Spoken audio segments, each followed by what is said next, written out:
Hello दोस्तों, आपका स्वागत है दिल से ओटाकू चैनल पे। आई एम लाइट और हमने पिछले एपिसोड में देखा था कि बस में काओ सो रही है और तभी बस में कोई एंटर करता है। काओ को लगता है कि वो साथ होगा, लेकिन वो तुरंत ही समझ जाती है कि कोई और है वहाँ पे एंड बहुत ज़्यादा घबरा गई थी। और तभी वो आदमी अपना बैग वहाँ पे रखता है और बॉक्सेस पे जोर से लात मारता है और तभी काओ डर के मारे कांपने भी लगी थी, लेकिन वो आदमी बिना काओ को नोटिस किए वहाँ से चला जाता है एंड काओ कंफर्म करने के लिए बस के अंदर से धीरे से वो आदमी को भी देखती है। Start talking back, she sound like तो एपिसोड में स्टार्टिंग में हमें सातोरू के घर उसकी मम उसके लिए ब्रेकफास्ट बनाते हुए दिखती है एंड डाइनिंग टेबल पे आके उसको पूछती है कि तुम इतनी सुबह किससे मिलने जाते हो। तो सातोरू बोलता है कि मैं आपको वो नहीं बता सकता। तो उसकी मम ये भी पूछती है कि तुम कुछ गलत तो नहीं कर रहे हो ना। तो सातोरू बिल्कुल ना कहता है और जब सातोरू जाने के लिए निकलता है तब उसकी मम उसको एक एक्स्ट्रा लंच बॉक्स देती है एंड थैंक्स कह के वो वहाँ से निकलता है। एंड नेक्स्ट सीन में हमें सातोरू काओ को वो लंच बॉक्स देते हुए दिखता है और सातोरू बातों बातों में बताता है कि तुम्हें कुछ और दिनों तक यहाँ पे छुपना पड़ेगा। और फिर सातोरू स्कूल जाने के लिए निकलता है और यहाँ पे बस में काओ को लंच बॉक्स के साथ एक नोट भी मिलता है, जो नोट सातोरू की मॉम ने लिखा था। एंड आगे हमें सातोरू आयानाका निशी के बाजू से होता हुआ निकलता है, कुछ भी नोटिस नहीं करता, ठीक है। वहाँ पे तो क्लास में आके मिस्टर याशिरो सबको बोलते हैं कि आज भी काओ एब्सेंट है।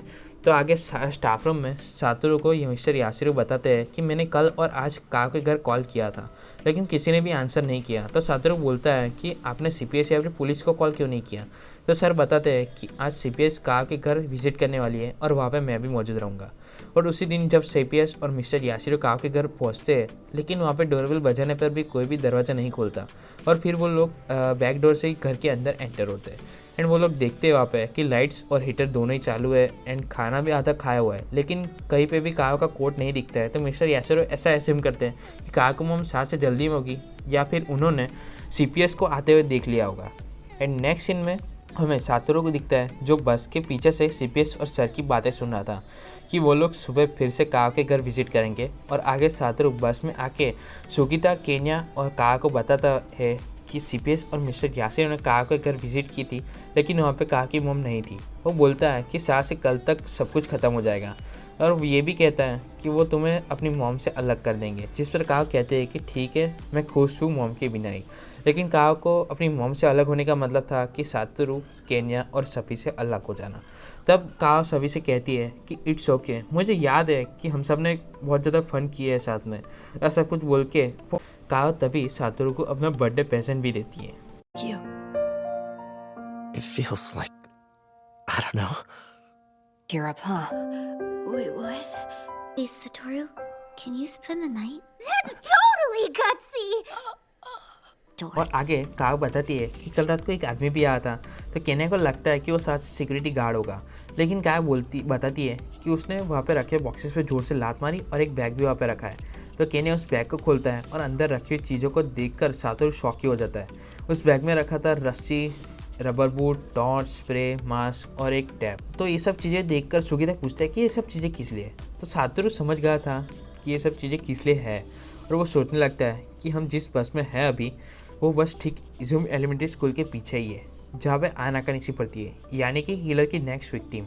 और हम अभी भी किडनैपिंग और मर्डर के लूप में से बाहर नहीं आए हैं। और सातोरू समझ गया था कि ये सब चीज़ें किलर की थी, तो सातोरू और सभी यहाँ पे नहीं रुक सकते थे क्योंकि ये बस बिल्कुल किलर के रूटीन के बीच में ही थी। तो सातोरू बोलता है कि ये जगह सेफ नहीं है और केन्या कहता है कि हमें काओ को कहीं और जगह पे छुपाना पड़ेगा। और केन्या सातोरू से पूछता है कि तुम्हारे पास प्लान भी है। तो सातोरू कहता है कि हाँ, मेरे पास और एक प्लान तो है।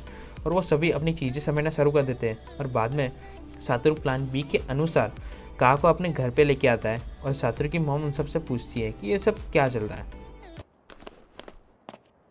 I'm helping a friend in trouble. That's what. Way to go, guys. Good job. और आगे वो लोग डिनर करते हैं और बाद में काओ वो लंच बॉक्स सातोरू की मॉम को वापस देती है और साथ में वो नोट भी देती है। और डिनर के बाद केन्या और हिरोमी वहाँ से चले जाते हैं। और उस बाद में सातोरू की मॉम कॉल करके मिस्टर याशिरो को भी बता देती है कि सातोरू अभी काओ को घर लेके आया है और वो बिल्कुल ठीक है। और ये सब कुछ सुन के मिस्टर याशिरो बहुत खुश होते हैं। तो मिस फुजीनामा को मदद के लिए पूछते हैं और वो सुबह 7 बजे मिलने का प्लान बनाते हैं। और बाद में मिस्टर याशिरो किसी और को फ़ोन करते हैं और कहते हैं कि मैं आपसे काओ के बारे में बात करना चाहता हूँ। एंड रात को I'm not in the way here, am I? Yep. No, of course There I go. And this. Stop it! Never. और अगले दिन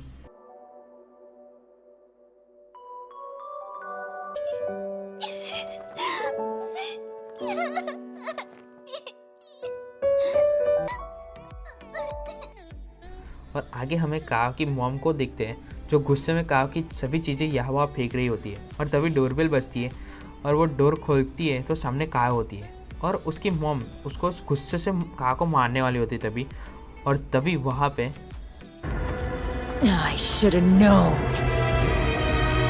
और यहीं पे हमारा एपिसोड ख़त्म होता है। तो आप कमेंट में मुझे ज़रूर बताना कि आपके एपिसोड कैसा लगा और अपना फीडबैक देना मत भूलना and also like and share करना भी मत भूलना।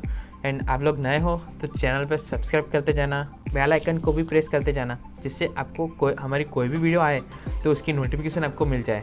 तो मैं मिलता हूँ आपको अगली वीडियो में, तब तक के लिए सायोनारा, बाय बाय।